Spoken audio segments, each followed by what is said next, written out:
હવે નેક્સ્ટ આ ચેપ્ટરમાં આપણે આગળ વધીએ. છેલ્લે આપણે જોયું કે યુધિષ્ઠિર એક જ પોતે રહે છે, એની પત્ની, એના ભાઈઓ બધા જતા રહે છે. Why does everybody else but Yudhishthir fall and die?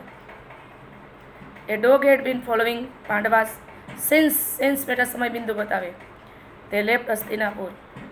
એક કૂતરો હસ્તિનાપુરથી પાંડવોને અનુસરતો હતો. It accompanied them all through the journey. આખી મુસાફરી દરમિયાન એની સાથે રહ્યો. It followed Yudhishthir even when he was left alone. એ યુધિષ્ઠિરને અનુસરતો હતો. Yudhishthir continued to climb up the mountain path. Yudhishthir પર્વતની કેડી પર ચડી રહ્યા હતા. When he was at the end of his journey, એને મુસાફરીનો અંત હતો. He saw a strange light all around him. એને વિચિત્ર લાઇટ જોઈ. He recognized Indra. એને ઇન્દ્રને ઓળખ્યા. The king of the god, દેવોના પણ દેવ. Coming toward him in his chariot. એના રથમાં હતા. When he came close, જ્યારે નજીક આવ્યા, Indra stepped down from the chariot and said, Indra રથમાંથી ઉતરીને કહ્યું, get in to the chariot, રથમાં બેસો. Yudhishthir, I have come here to take you to heaven, હું તને સ્વર્ગમાં લઈ જવા આવ્યો છું. પણ Yudhishthir refuse to do so. યુધિષ્ઠિરે આ વસ્તુ કરવાનો ઇનકાર કર્યો. Because he did not want to go to heaven without his brother as Draupadi. Indra ભગવાન કહે છે હું તને લેવા માટે આવ્યો છું.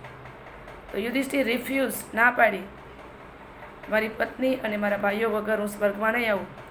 Therefore said, if they all do not come with me I will not go with you. તે મારી સાથે નહીં આવે તો હું પણ તમારી સાથે નહીં આવું. વેન ઇન્દ્ર હર્ડ ધીસ, ઇન્દ્રએ આ સાંભળ્યું. હી સ્માઇલ એન્ડ સે, હસીને કહ્યું, માય ડિયર યુધિષ્ઠિર, મારા પ્રિય Yudhishthir, why do you worry about them, તને શા માટે ચિંતા થાય છે? They are already in heaven, તેઓ સ્વર્ગમાં છે.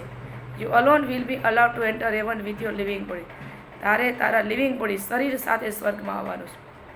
Please get in to the chariot, મહેરબાની કરીને રથમાં બેસ.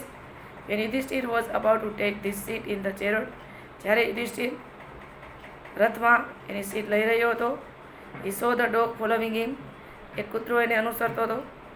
Than suddenly Yudhishthir turn to Indra and said, યુધિષ્ઠિરે પાછું વળીને કહ્યું, please let me take this dog in to the chariot, મહેરબાની કરીને આ કૂતરાને રથમાં લઈ જવા દો. It has been with me ever since I left Hastinapur, જ્યારથી મેં હસ્તિનાપુર છોડ્યું ત્યારથી મારી સાથે છે. I would not like to go to heaven without him, એના વગર મને સ્વર્ગમાં આવવું નહીં ગમે. Indra laughed at his love for dog, Indra કૂતરા પ્રત્યેના પ્રેમને કારણે હસ્યા. He said, how can a dog enter the heaven, કૂતરો કઈ રીતે સ્વર્ગમાં આવી શકે? Leave it alone and come with me, એનો એકલો મૂકો, મારી સાથે આવો.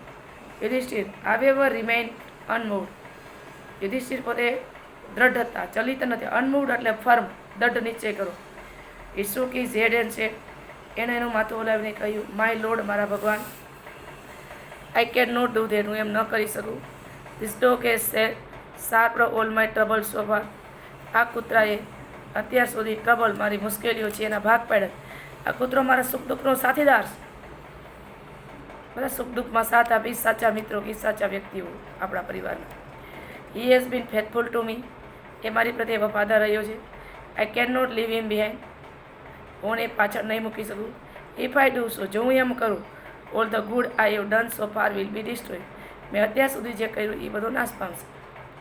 Four Yudhishthir a dog was more important than his own wife and brothers, Yudhishthir માટે એ કૂતરો એની પત્ની અને એના બાળકો કરતાં પણ વધારે એને મહત્વનો લાગ્યો. Do you agree to the statement why, તમે એની એને સહમત છો એ કે શા મળે? કારણ કે એની પત્ની અને બાળકો તો છોડીને જતા રહ્યા, પણ કૂતરો એક જ છેલ્લે હતો એનો સાથીદાર, એટલે એવું લાગે કે એને યુધિષ્ઠિરને એનું મહત્વ હશે. એઝ સૂન એઝ, મિત્રો ઘણીવાર ગ્રામેટિકલ રીતે કરેક્શનના ટોપિક પણ તમને ટેક્સ્ટબુક અથવા બ્લેકબુક આધારે પૂછાય. ટેક્સ્ટબુકની અંદરના મોસ્ટ ઓફ વાક્યો હોય છે, એટલે ટેક્સ્ટબુક ને બ્લેકબુકના દરેક પાર્ટની વસ્તુ પ્રોપર રીડ કરવી, માઇન્ડમાં ઉતારવી. As soon as Yudhishthir utter this word, જેવા યુધિષ્ઠિરે આ શબ્દ બોલ્યા, એ સ્ટ્રેન્જ થિંગ હેપન, વિચિત્ર વસ્તુ બની.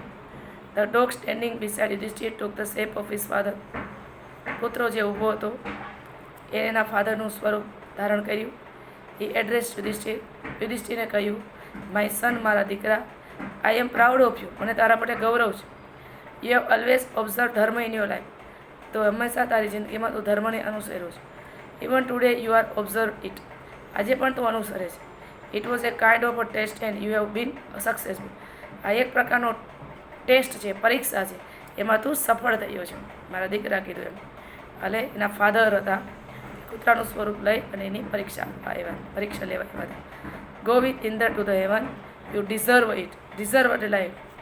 ઇન્દ્ર સાથે સ્વર્ગમાં જા, તો એને લાયક છો. એટલે આ પાઠમાં મેઇન વસ્તુ તમને મેં સારાંશ કહી દીધો. છેલ્લે યુધિષ્ઠિર એક જ બચે છે. અભિમન્યુના દીકરાનું નામ પરીક્ષિત, એને હસ્તિનાપુરનું રાજ્ય આપી દે છે. પુત્રો છે એ ધર્મ રાજા છે. અને મિત્રો, હું વિડીયો શેર કરું તો તમે ખાસ જોજો, જેથી તમને 2-3 વાર વસ્તુ રિપીટ થાય તો મગજમાં યાદ રહે.